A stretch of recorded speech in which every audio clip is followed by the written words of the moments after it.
SCP-2017, The Girl with the Made-Up Disease. Object Class: Euclid. Special Containment Procedures. SCP-2017 is to be kept in a standard humanoid containment cell, furnished with a bed, a set of drawers, a bookshelf with age-appropriate books, a pediatrician, and a child psychologist specializing in early-onset psychosis and anxiety disorders are to be assigned to SCP-2017 at all times. Except when isolated in containment or during a testing scenario, SCP-2017's skin is to be completely covered at all times, and all personnel handling SCP-2017 are advised to wear full-body protective suits. Description: SCP-2017 is an African-American human female about 7 years old, formerly named. It is underweight compared to non-anomalous children, displaying symptoms of anemia such as gray pallor and cold extremities, and it is unusually shy and withdrawn. Its anomalous effects manifest when a human subject makes unprotected skin contact with SCP-2017. The subject experiences a condition tentatively named Sudden Onset Dissociative Disorder, or SCP-2017 Triggered Derealization Disorder. The affected subject recognizes itself as an entity, but perceives the external world as foreign and nonsensical. SCP-2017 Triggered Dissociation Disorder will cause subjects to have difficulty understanding or internalizing even the most basic facets of human behavior. Subjects in the late stages of STDD will perceive the entire physical world as lacking order or sense. In addition, affected subjects uniformly speak of a place or a plane of existence they claim possesses the consistency the physical world lacks. Subjects eventually descend into complete self-neglect before experiencing heart failure and a longer than normal period of post-mortem brain activity. Brain death will often be attended with other anomalous phenomena. Worth noting is the fact that other than SCP-2017's taciturn nature, it is psychologically healthy and does not suffer from any type of dissociative disorder, anomalous or otherwise. Document 2017-A. D3500 was exposed to SCP-2017 on January 1st. Subject displayed literary talent above the general D-class population. Researchers predicted that the subject would shed light onto the more subtle abstract effects of SCP-2017-induced dissociation through his personal ratings. Day 1. My field of vision is so oddly limited. It reminds me of a panoramic movie screens. The ones they show you nature documentaries on. These appendages in my view screen. Can I believe they are mine? They put words I think onto those paper. I order them, but the hands are not me. My face feels hollow. It feels like a thin coat of paint that touches the world, and behind it, nothing. Is my face me? I can't see it. It doesn't exist. I have no face. Day 2. Nothing here makes any sense. These people in coats run performing rituals with all the effortless non-thought of lemmings jumping off a cliff. I have far-off visions of an avuncular-sounding male voice narrating the courting dance of small, scurrying things. I wonder what the animals think of their strangely structured habits. Day 3. It's worse than I thought. They've got this huge, invisible edifice of rickety and anarchic patchwork rules and mores on unwritten thou shalt nots. What architect built this? I think they did. Do? They're a part of it and build it, but the groundwork was laid forever ago? Why? Who the fuck is in charge around here anyway? Day 4. This isn't how it's supposed to be. There isn't a single part of this monolith that makes any goddamn sense. Are all of them in on it? Can they be said to be on it? Is a bee in on building a hive? Day 5. I have no body. The view screen works with scaffolding to move me. I myself in this strange plane. It takes in, it excretes, but none of it is me. It's an avatar into the land of chaos. I'm not from here. There must have been a huge mistake. Day 6. Somewhere else. I've seen it in my dreams, can touch it, with the me that is me, and not the projection they call my body. It vibrates with a sort of fractal perfection that I yearn for. It is crystalline, cold, clean, perfect. The order of things is woven tightly into its fabric. It is not the fraying net that binds things together here, that somewhere else is my home.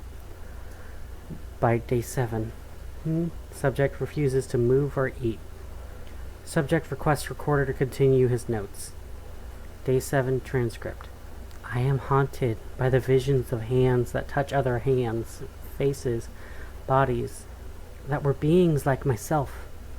The visions have an odd tint to it, but not like a tint. They operate with dream logic where bizarre and confusing things happen and are accepted as perfectly normal. The faces in the visions were people, not faces. Now I do not see the people, but bodies. And they aren't right. On day 7, D3500's heart and respiratory activity completely ceased. His brain continued to remain active for an inexplicable 3 hours and 20 minutes. After this time, subject underwent brain death and vanished. Subject's cot suddenly transmuted into a large, perfectly rectangular prism with a reflective index of 0. Mass of the object was determined to be the exact mass of the cot plus the mass of the subject's corpse, and testing indicates the mass is indivisible and not composed of any atoms. Item classified as SCP-2017 has proven uncooperative with Foundation researchers and has not adjusted into containment. Most questions posed to SCP-2017 are met with blank silence, quiet crying, or requests to be reunited with its parents. SCP-2017's mother and father, Derek and Abigail of West Nebraska, California, United States, are the only 2 people known to the Foundation to have made physical contact with SCP-2017 and not suffer its anomalous effects. Medical records of the couple show that Abigail was diagnosed with depersonalization disorder in her early college years. It was successfully treated and has not had a relapse in over 10 years.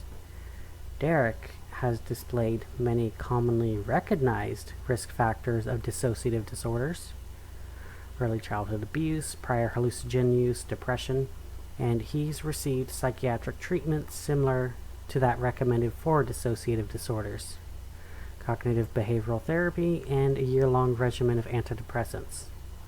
He has never actually developed a dissociative episode.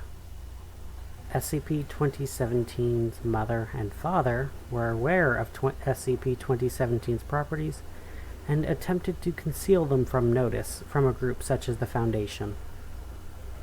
Interviewed. SCP-2017.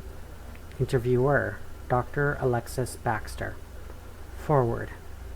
Dr. Baxter is one of the few Foundation personnel SCP-2017 will respond to. It is suspected it is the case because Dr. Baxter has a striking resemblance to SCP-2017's mother. Begin log. Hello, SCP-2017. I'm glad I get to talk to you today. Hi, Doctor. I really wish you'd call me... Wait, goodbye. I'm sorry, SCP-2017, but we've been over this before. We can't do this. Why? Well, lots of people here are named... Why, there's a doctor in this very division named... We don't want to get a mix-up, do we? You deserve to have your very own name that nobody else has. Like a nickname? Exactly. Now, I'd like you to tell me about what life was like before you came here. Mommy and Daddy told everyone that I was sick, and if they touched me, I'd die. But that wasn't true. If people touched me, they acted funny. Do you know what happened to them after they acted funny for a while? Mommy said not to worry about it. It must have been hard with just your mommy and daddy all the time. SCP-2017 shakes her head. Really? Mommy and Daddy would take me to the zoo and beach and stuff. They covered me up so people wouldn't touch me. Do you remember how you came to be here? I was playing in the cul-de-sac with Jenny and Richie when the Alton boy hit me with his car. Mommy rode in the ambulance. She was glad they were there, but she worried someone would touch me. I think that's what happened in the hospital. Then I was here. Can I ask you a question? Anything, and I will answer if I can. Pinky swear you'll be honest? Dr. Baxter reaches across the table and grasps SCP-2017's gloved pinky in her gloved pinky. Absolutely. Am I here 'cause I was bad? Oh, absolutely not. You're here so we can protect others from getting sick and protect you from others that might want to hurt you. We're doctors. We study these sort of things so we understand what's happening and can help you. And why can't I see my mommy and daddy?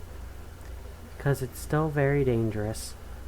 There are bad people out there who might hurt you or use you to do bad things because you're different. Worse, they might do that through your parents. When we can understand what's going on a bit more clearly, maybe that can change. I guess. Now, I'd like to talk to you about something you said the other day. About the other place? Yes. I see it when I dream, and sometimes when I'm awake. It's different there. Everything's all lines and stuff, and things are simpler than they are here. No rules about when to go to bed, or what to eat, or what to say to grown-ups. I don't think there are any rules there at all. Do you think this place is real? Daddy said it was just a dream, and dreams aren't real. But if it's not real, what about all the people there? Well, sometimes people see things that aren't... Wait, what people? They aren't really people. Or maybe they are, but they're not like us. They're really different. It's scary and I don't like them. I feel cold every time they pass through me. They interact with you? They what? You can touch them? Only when I see the other place and I'm not dreaming. That's very interesting. This is the first time you've told us this. When do they do this? When someone touches me? Closing statement. Interview was terminated when Dr. Baxter expressed signs of surprise and alarm. As this was Dr. Baxter's first unmentored interview with an anomaly, she was given a verbal reprimand before being allowed to contact SCP-2017 again. In light of SCP-2017's comments during this interview, we took readings of subjects' brain activity before and after contact with SCP-2017. The results showed a marked distinction from all recorded human brainwaves, normal and abnormal. I submit the hypothesis that the subjects who come into physical contact with SCP-2017 do not suffer dissociative symptoms, but are actually overwritten by a foreign entity from this other place. As we are receiving possibly hostile entities from an undisclosed location, I recommend that exposure testing with SCP-2017 be suspended. Dr. Alexis Baxter. Request denied. However, testing to support or debunk Dr. Baxter's hypothesis is recommended at this time. 059.